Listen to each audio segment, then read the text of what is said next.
because he was not proud of me. He never said, I love you. He never said, I'm proud of you. Whispers of a tragic diagnosis have rocked André Rieu's inner circle, and now his son is breaking the silence. A sudden farewell, unexpected cancellations, and emotional behind-the-scenes moments suggest something serious is unfolding. Could this be the end of an era? Stick around and don't forget to subscribe for updates. André Rieu is a name that echoes elegance, joy, and unforgettable music. For over 5 decades, he's been the heart of classical crossover, leading the Johann Strauss Orchestra with energy that seems to defy age. His concerts don't just entertain, they uplift, unite, and inspire. But recently, something shifted. Fans who followed his every performance noticed changes. Tour stops were quietly pulled, and previously scheduled appearances were postponed without much detail. For someone as committed and consistent as André, even the smallest deviation was enough to raise eyebrows. Rumors began to swirl online. Was it fatigue, scheduling conflicts, or was something more serious happening behind the curtain? Through it all, André remained silent. He smiled on stage, waved to his fans, and kept the music going until he couldn't. Then his son, Pierre Rieu, stepped forward with a revelation that confirmed what many feared. The maestro was facing a serious health setback. It wasn't just another cold or jet lag. This was different. This time, his son's tone carried weight, and his words hinted at something deeper, a turning point for the man who always danced through life with a violin in hand. To understand the seriousness of André's situation, we need to look back at a time when his health first forced him off stage. In 2010, during what should have been a restful vacation in Belgium, André experienced a frightening episode. He woke at 3 a.m. to a spinning room, completely disoriented. Took was always children. We were 6 children in his concerts, so at first, he couldn't tell what was happening. By morning, he felt shattered, like something had snapped inside him. It turned out he was suffering from vestibular neuritis, a condition that disrupts balance and coordination due to inflammation of the inner ear. Even simple movements made him dizzy and nauseous. Standing up became a challenge, let alone performing in front of thousands. He had been pushing himself too hard, balancing multiple projects, learning new languages, and battling heat and exhaustion. It's time, it will be transformed into a winter wonderland, when you never were there, come André later admitted.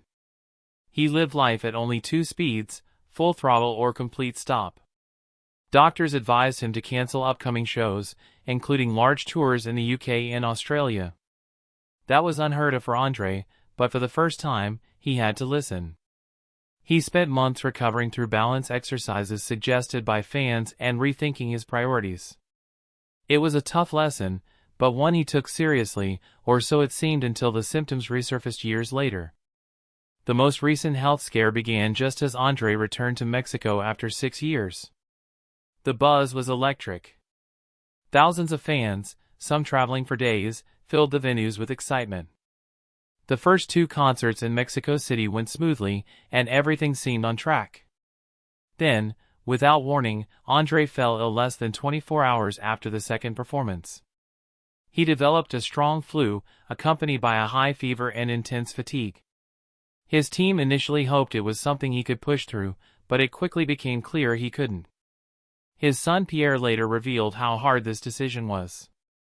The altitude in Mexico City, the jet lag, and the lack of rest had all combined into a perfect storm. André had just 1 day of rest after a long flight before taking the stage. It wasn't enough. Pierre admitted that André tried to stay strong, but his condition deteriorated fast. The team had no choice. They canceled the rest of the tour and rushed André back home. For fans, the news was crushing. Many had waited years for this opportunity. Everything had been planned down to the smallest detail, merch was printed, stages set, flights booked. André's crew, over 120 people, were also affected. Canceled performances meant financial loss and emotional stress. The hardest part? They weren't insured for this. Despite the heartbreak, Pierre reminded everyone, health comes first. But this moment revealed something deeper. This wasn't just a one-time illness.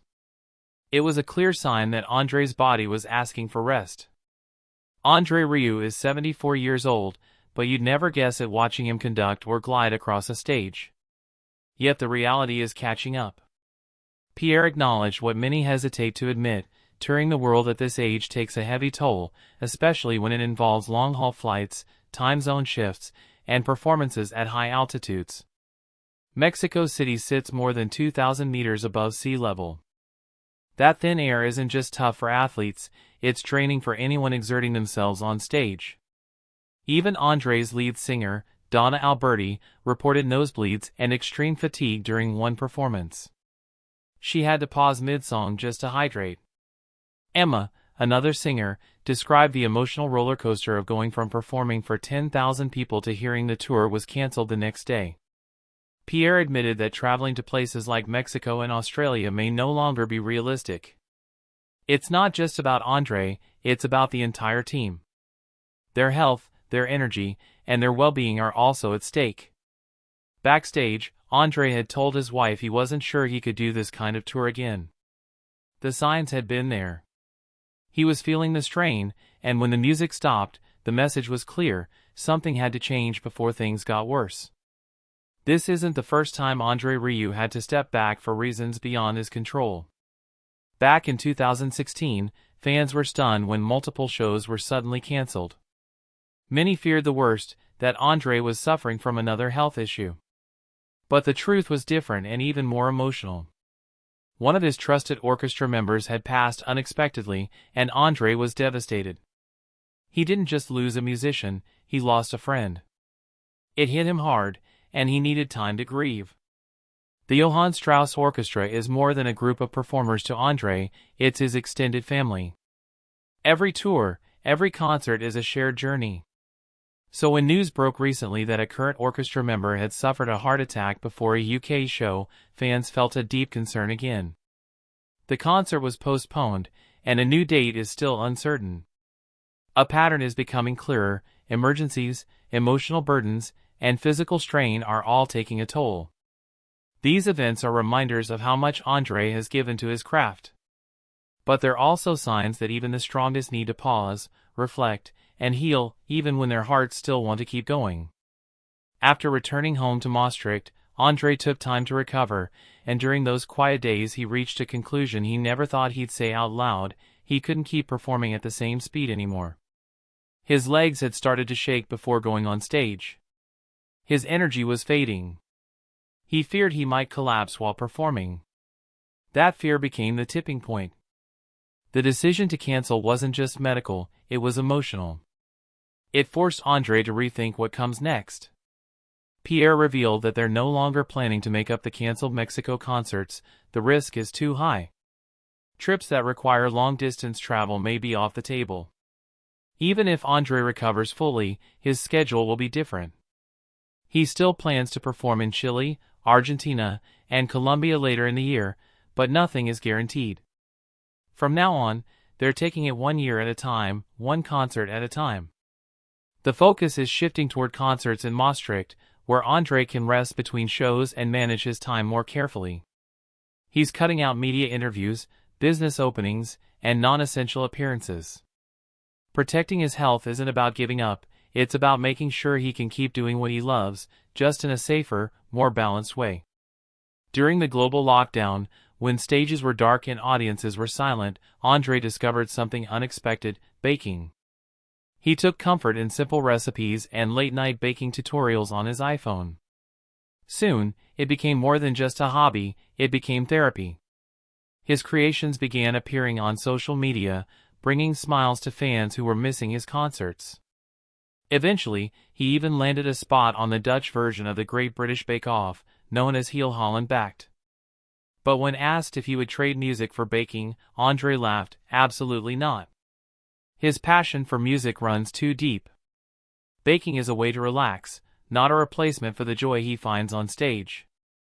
Even in those quiet kitchen moments, André's heart was still with the music. It reminded him that while touring might change, his identity wouldn't. The violin may rest more often, but it isn't going anywhere.